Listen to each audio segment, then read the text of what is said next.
উমর যখন তরবারি লইয়া ঘোড়ায়, আবু জাহেলের ক্ষমতা নাই উমরের সামনে দাঁড়াইয়া কথা বলা। সেই উমর ঘোষণা দিছে নামাজ প্রকাশ্যে শুরু হবে।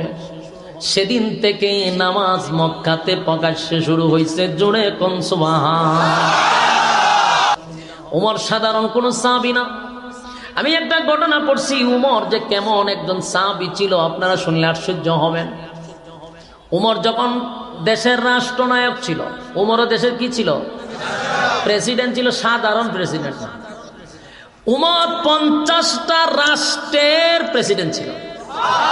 50টা রাষ্ট্র মানে অর্ধ পৃথিবী।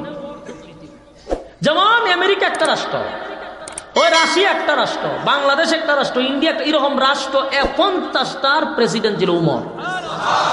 কি বুঝেন? আঙ্গুলের ইশারায় অর্ধ পৃথিবী চলে, এর নাম হইল উমর। খলিফাতুল মুসলিমিন হযরত উমর যখন দেশ চালাইতো, তখন একজন গভর্নর পাঠাইছে মিশরে। মিশরে যিনি দেখভাল করেন, যিনি পরিচালনা করেন, যার দায়িত্ব মিশর চলে, ওনার নাম হলো আমর ইবনুল আস রাদিয়াল্লাহু তাআলা আনহু। উনি গোটা মিশর ওনার দ্বারাই পরিচালিত হইত, ওমরের নেতৃত্বে। মিশরের মানুষের মূল কাজ ছিল কৃষি, আর এই কৃষি উৎপাদন করত নীল নদের পানি দিয়া। নীল নদে যদি পানি না থাকে তাহলে তাদের মধ্যে দরিদ্রতা চলে আসে। যদি নীল নদে পানি না থাকে তাহলে মিশরের মানুষের মধ্যে দুর্ভিক্ষ দেখা দেয়, তাদের অস্তিত্ব থাকবে না। ওনার অফিস যখন ঘেরাও করছে, আমর ইবনুল আস ঘর থেকে বাহির হইয়া বলেন, কেন তোমরা আমার অফিস চতুর্দিক দিয়া ঘেরাও করছো? আমাদের একটাই বক্তব্য, মিশরের নীল নদে যদি পানি না থাকে গো, তাহলে এই দেশে দুর্ভিক্ষ শুরু হবে। আর আপনি যেহেতু মিশরের দায়িত্বে আছেন, আপনার বাদশাকে খবর দেন, যেভাবেই হোক যেমনি হোক রাষ্ট্রীয়ভাবে আমাদের কৃষির জন্য পানির ব্যবস্থা যেন করে দেয়, আর না হয় আপনার অফিস আমরা ঘেরাও করলাম। এমন ভয়াবহ পরিস্থিতি শুরু হয়ে গেল। আমর ইবনুল আস চিন্তা করলো, ঘটনা তো ভিন্ন দিকে মোড় দিবে, কারণ নদীতে পানি নাই। এটা রাষ্ট্রে কি করবে? বৃষ্টি দিলে না পানি তো। কিন্তু এর আর কথা হইলো আপনারা পানির ব্যবস্থা করে, যেভাবেই হোক রাষ্ট্রীয়ভাবে পানির ব্যবস্থা করে দেন, তাহলে আমরা কিছু করতাম। আন্দোলনের এক পর্যায়ে আমর ইবনুল আস বলে, ঠিক আছে আমি বাদশার কাছে খবরটা পাঠায়া দেই।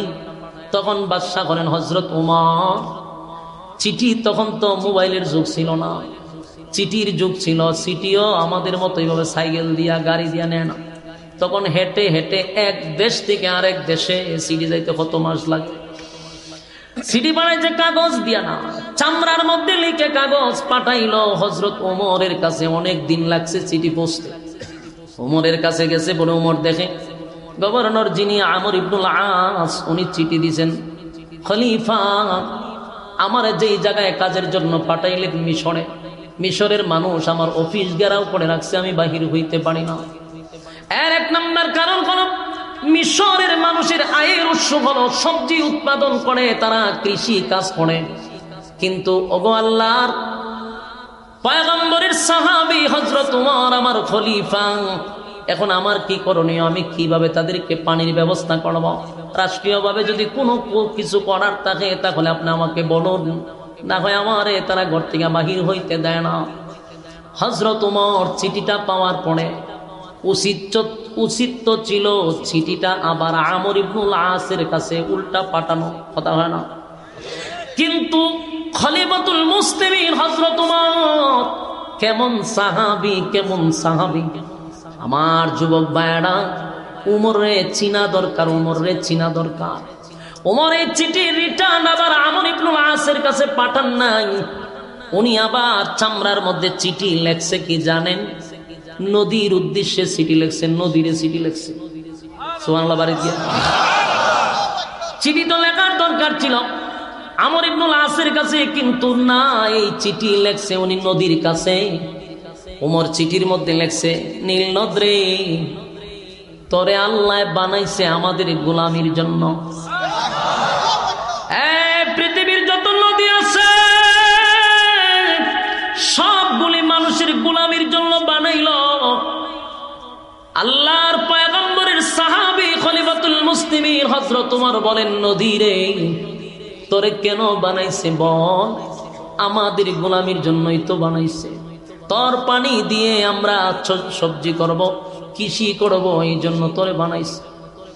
আল্লাহ আমার গোলামি, আমাদের গোলামির জন্য তোরে বানাইছে। তুই যদি আমাদের গোলামি বন্ধ করে দেস, আমি উমর সিদ্ধান্ত নিছি নীল নদী বলতে আর পৃথিবীতে কিছু থাকবে না, আমি সব মাটি দিয়া বরাট করে দিব। সুবহানাল্লাহ।